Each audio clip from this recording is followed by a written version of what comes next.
সেই বিশ্বকবি রবীন্দ্রনাথ ঠাকুরের একটা কবিতার লাইন মনে পড়ে গিয়েছিল তখন।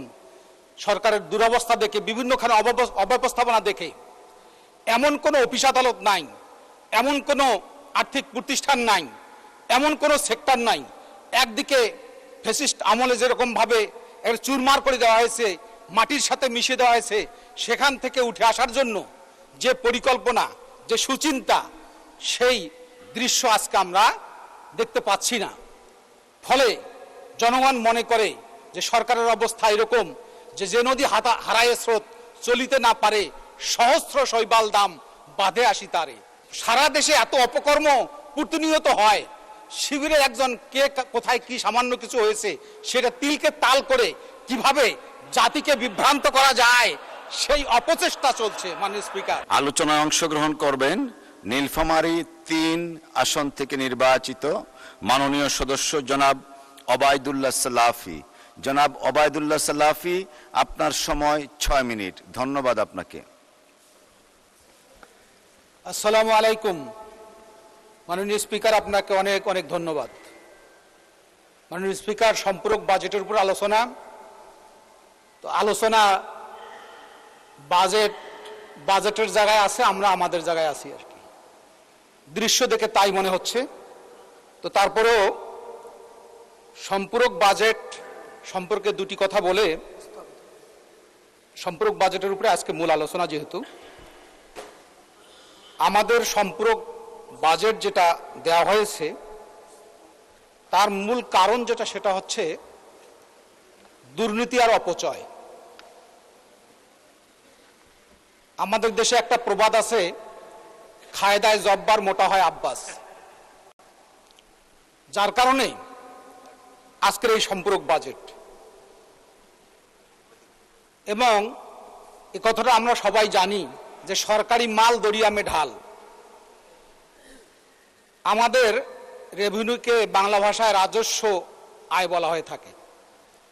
রাজস্ব মানে রাজার নিজের, জনগণের নয়, সব রাজার নিজের আর কি। যার কারণে ফ্রি স্টাইল ইচ্ছা মতো যার যেভাবে মন চায় সেভাবে এই টাকা খরচ করবে, ব্যয় করবে। তারপরে জনগণের পকেট থেকে, ভিক্ষুক থেকে শুরু করে একেবারে এমন কোনো শ্রেণী পেশার মানুষ নাই যাদের কাছ থেকে ভ্যাট আদায় করা হয় না। মাননীয় স্পিকার, একদিকে ভ্যাট, আর একদিকে পরোক্ষ কর, প্রত্যক্ষ কর, নানাভাবে এদেশের মানুষ আজকে দিশাহারা। মানুষ স্বাভাবিকভাবে প্রত্যাশা করেছিল যে নতুন সরকার ক্ষমতা আসার পর এদেশের মানুষ একটা নতুন সম্ভাবনার দিক তাদের সামনে উন্মোচিত হবে। তারা লক্ষ্য করবে যে আমাদের দুর্দিন হয়তো বা দূর হবে। কিন্তু গত পরশুদিন আমি আমার গ্রামে গিয়েছিলাম। দৃশ্য দেখে মনে হয়, তাদের কথার আলোকে মনে হয়েছে আমার কাছে সেই বিশ্বকবি রবীন্দ্রনাথ ঠাকুরের একটা কবিতার লাইন মনে পড়ে গিয়েছিল তখন। সরকারের দুরবস্থা দেখে, বিভিন্নখানে অব্যবস্থাপনা দেখে, এমন কোনো অফিস আদালত নাই, এমন কোনো আর্থিক প্রতিষ্ঠান নাই, এমন কোনো সেক্টর নাই। একদিকে ফ্যাসিস্ট আমলে যেরকমভাবে চুরমার করে দেওয়া হয়েছে, মাটির সাথে মিশিয়ে দেওয়া হয়েছে, সেখান থেকে উঠে আসার জন্য যে পরিকল্পনা, যে সুচিন্তা, সেই দৃশ্য আজকে আমরা দেখতে পাচ্ছি না। ফলে জনগণ মনে করে যে সরকারের অবস্থা এরকম যে নদী হারায় স্রোত চলিতে না পারে, সহস্র শৈবাল দাম বাঁধে আসি তারে। সরকার এখন কি করতেছে, যে দেখা যাচ্ছে যে সারা দেশে এত অপকর্ম প্রতিনিয়ত হয়, শিবিরের একজন কে কোথায় কি সামান্য কিছু হয়েছে সেটা তিলকে তাল করে কিভাবে জাতিকে বিভ্রান্ত করা যায়, সেই অপচেষ্টা চলছে। মাননীয় স্পিকার, শুধু তাই নয়, আজকে যারা ওই ছাত্র জীবন থেকে মুজিববাদ লালন করে এসেছেন, যাদের অন্তরে, ধ্যানে, মনে মুজিববাদী চিন্তা চেতনা, তারা এখন কোন দিকে জনগণের দৃষ্টিকে অন্যদিকে প্রবাহিত করার জন্য নানান ধরনের ফন্দি ফিকির শুরু করেছেন। মাননীয় স্পিকার, এজন্য আজকে আমরা সবাই জানি যে সিএজি রিপোর্ট অনুযায়ী প্রতি বছর যে অডিট প্রতিবেদন দেওয়া হয়, সেই প্রতিবেদন আলোকে এই সমস্ত রিপোর্ট কখনো বাস্তবায়ন হয় না, আলোর মুখ দেখে না। কারণ অন্যায় করো, লুটপাট করো, ধান্দাবাজি করো, লুটেপুটে খাও, কোনো সমস্যা নাই। মাননীয় স্পিকার, শুধু তাই নয়, জাতিসংঘের রিপোর্ট অনুযায়ী মেগা প্রকল্পগুলোতে প্রতি বছর 14 থেকে 24 মিলিয়ন ডলার অপচয় হয়। কার পকেটে যায় টাকাগুলো? কার টাকা? সব বেশিরভাগ ঋণের টাকা, বেশিরভাগ ঋণের টাকা, সেটি আমি পরে বলতেছি। পাশাপাশি 2024 সালের হোয়াইট পেপার অনুযায়ী সরকারের ব্যয়ের 40%, মাননীয় স্পিকার, 40% অপচয় এবং দুর্নীতিতে ব্যয় হয়েছে। মাননীয় স্পিকার, এরকম আরো অনেক অবাক করার তথ্য দেওয়া যাবে। মাননীয় স্পিকার, আজকে ট্রেজারি বেঞ্চের সম্মানিত সদস্যবৃন্দ হাততালি দিচ্ছেন, আহা বেশ বেশ বেশ স্লোগান দিচ্ছেন।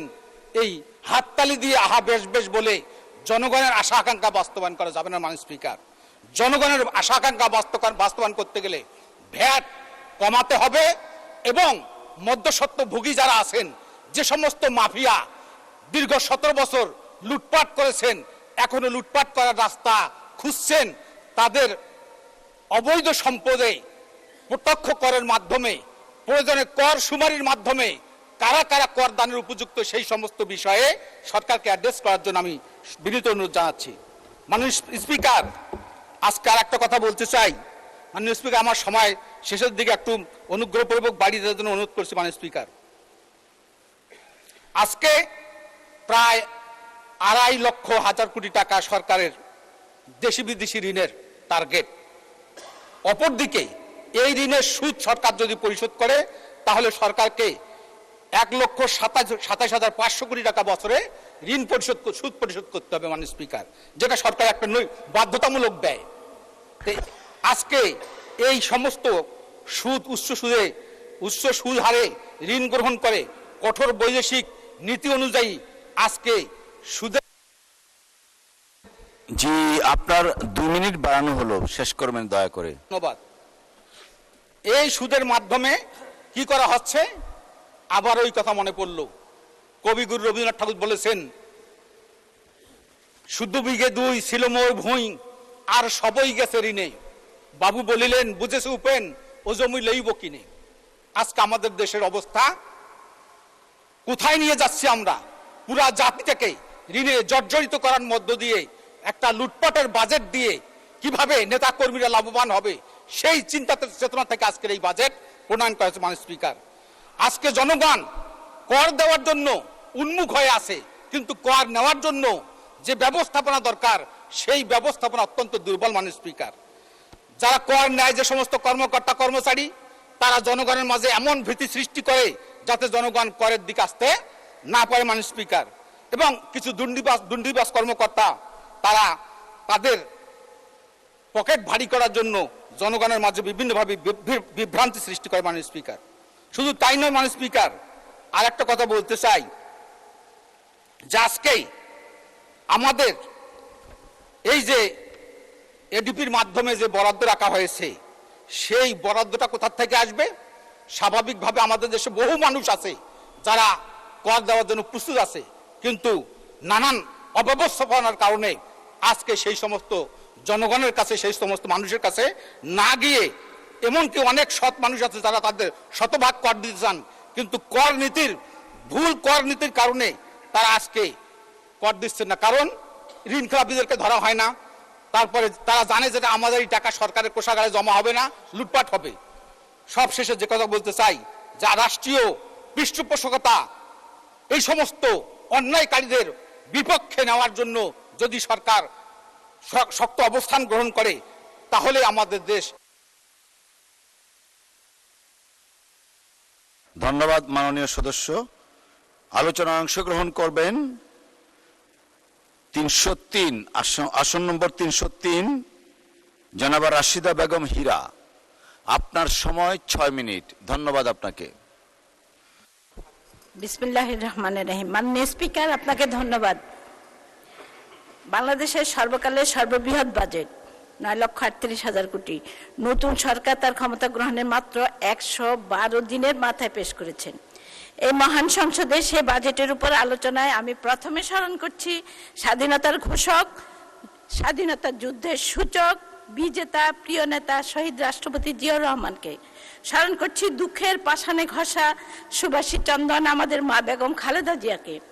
কৃতজ্ঞতা জানাচ্ছি আমাদের সরকার প্রধান তারেক রহমান ও আমাদের প্রিয় অর্থমন্ত্রী জনাব আমির খসরু মাহমুদকে। মাননীয় স্পিকার, বৈশ্বিক চরম আর্থিক টানাপোড়েনের মধ্যে এমন সুপরিকল্পিত